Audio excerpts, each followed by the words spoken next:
E o Ministério Público, Elivaldo, eleitoral, pediu a impugnação dos registros de 14 candidatos que disputam as eleições deste ano. E o cantor Frank Aguiar, do PRB, e o candidato Paulo Henrique, da Rede Sustentabilidade, são dois dos nomes que estão na lista. Veja aí os motivos e os problemas na reportagem. Os pedidos de impugnação começam a ser julgados pelo Tribunal Regional Eleitoral. Ao todo, o Ministério Público Eleitoral pediu a impugnação dos registros de 14 candidatos que pretendem disputar o pleito de outubro. Entre os motivos estão problemas com documentação e aplicação da lei da ficha limpa. Um dos nomes da lista é o do candidato a senador pelo PRB, Frank Aguiar. A cassação é baseada em uma decisão do Tribunal de Contas de São Paulo que rejeitou um convênio na área de educação quando ele era vice-prefeito em São Bernardo do Campo, no estado de São Paulo. Frank Aguiar concedeu uma coletiva na sede do PRB e disse não ter assinado nenhum documento. Eu não assinei convênio. Período que às vezes que eu fiquei prefeito interino, eu não fiz nenhuma ordenação de despesas. Foi assinado antes e foi pago depois, quando eu também não estava em pleno exercício de vice-prefeito como prefeito. Questionado se o pedido de impugnação afeta negativamente sua campanha, o candidato disse que encara a situação como uma chance de mostrar que é ficha limpa. De todo mal tem um lado bom. Eu, como um cara muito positivo, eu sempre vejo o lado bom da história. Olha que oportunidade que eu tenho aqui de estar com vocês. Talvez se não fosse isso, eu não estaria falando para todos os meios de comunicação da transparência. Que oportunidade que o eleitor vai ter de conhecer, saber que eu sou um cara íntegro, ficha limpa. Outro candidato ao Senado que aparece na lista é Paulo Henrique, da Rede. No caso dele, o problema é a falta de documentação no registro da sua candidatura. Foi na hora de fazer o registro da candidatura, o contador de nossa coligação, ele deu entrada na documentação e ficou faltando um documento que o sistema não carregou, mas nós já estamos com o documento anexado no sistema. Paulo Henrique acredita que a impugnação será indeferida e continua com a agenda de campanha. Já estarei caminhando em direção à região sul do estado para dialogar com lideranças e manter a candidatura firme, forte e crescente. O TRE tem até o dia 17 de setembro para apresentar o parecer e decidir se impugna ou não os pedidos feitos pelo Ministério Público. Bom, o Ministério Público, ele já impugna de cara os pedidos de registro de candidatura. E depois cabe à Justiça Eleitoral, não é, Elivaldo, deferir ou indeferir a impugnação. Por isso que aparece lá no site do TRE, aguardando o julgamento. E foi a manifestação do Ministério Público que tem esse poder de ofício, analisar o pedido de registro de candidatura, impugnar ou não aquele registro. Ele impugnou essa relação de 14. Agora caberá à Corte, o TRE, através dos seus integrantes, o seu plenário, julgar esses casos de impugnação já feitos pelo Ministério Público Eleitoral. Vamos a Brasília. O Délio tem um assunto também sobre isso, porque lá em São Paulo, Elivaldo, aqui foram 14. São Paulo, a proporção é sempre gigantesca, né? Então lá são 72 pedidos já impugnados pelo Ministério Público, esperando também essa decisão da Justiça Eleitoral e todos relacionados a julgamentos e a condenações por causa da ficha limpa. Délio Rocha, bom dia. Olá, Nádia Rodrigues, bom dia para você, para o Elivaldo Barbosa e bom dia a todos no Piauí. A foice está afiada, viu, Nádia?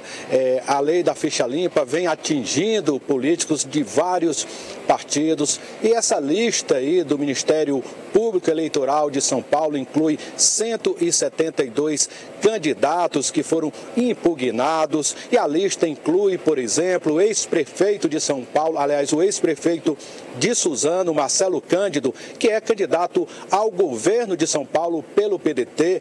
Outro político de projeção que está nessa degola é o deputado Paulinho da Força, que é o presidente nacional do Solidariedade. Paulinho da Força, que foi condenado ano passado pelo Tribunal Regional Federal da Terceira Região. Na oportunidade, ele perdeu seus direitos políticos por 5 anos. E essa lista aí do Ministério Público Eleitoral também inclui políticos do PT, do PSDB, do MDB e de outros partidos, aí é muita gente, viu, Nádia? E agora essas contestações serão analisadas pelo Tribunal Regional Eleitoral.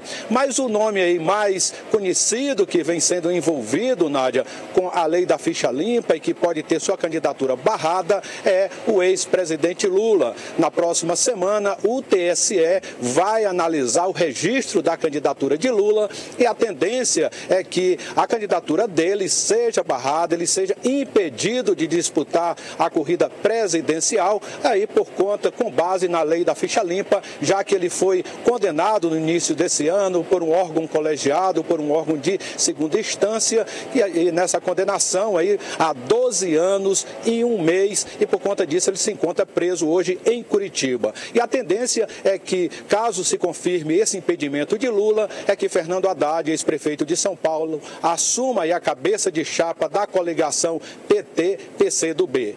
Nádia.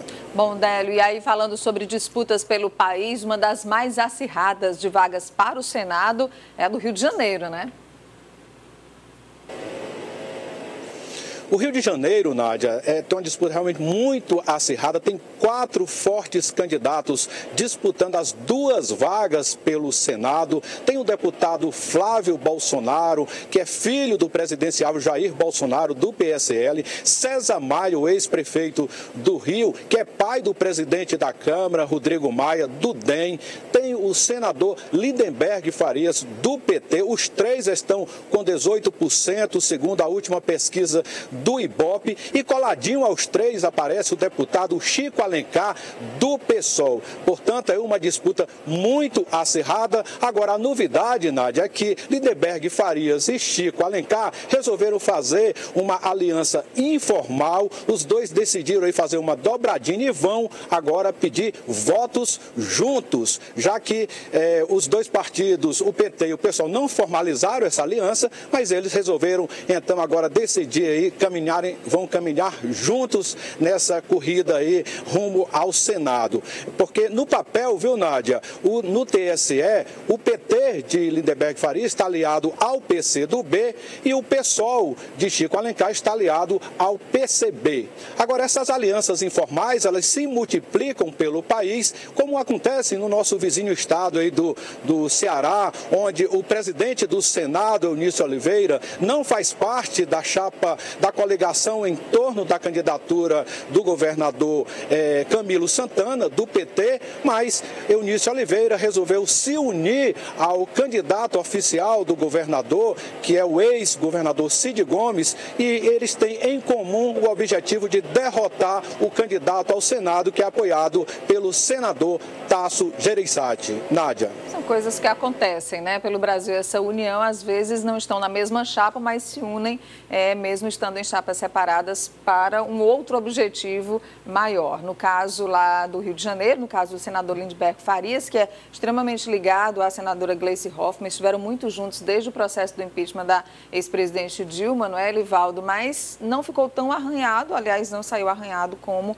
a senadora Gleice, que teve que responder na justiça, se tornou réu, investigada e etc. Então, ela desistiu de ser candidata à reeleição no Senado, será candidata, como nós já falamos aqui no Notícia da Manhã, a deputada federal. Queria agradecer ao Délio Rocha, participando lá de Brasília ao vivo e voltando daqui a pouco ao meio-dia no Jornal do Piauí.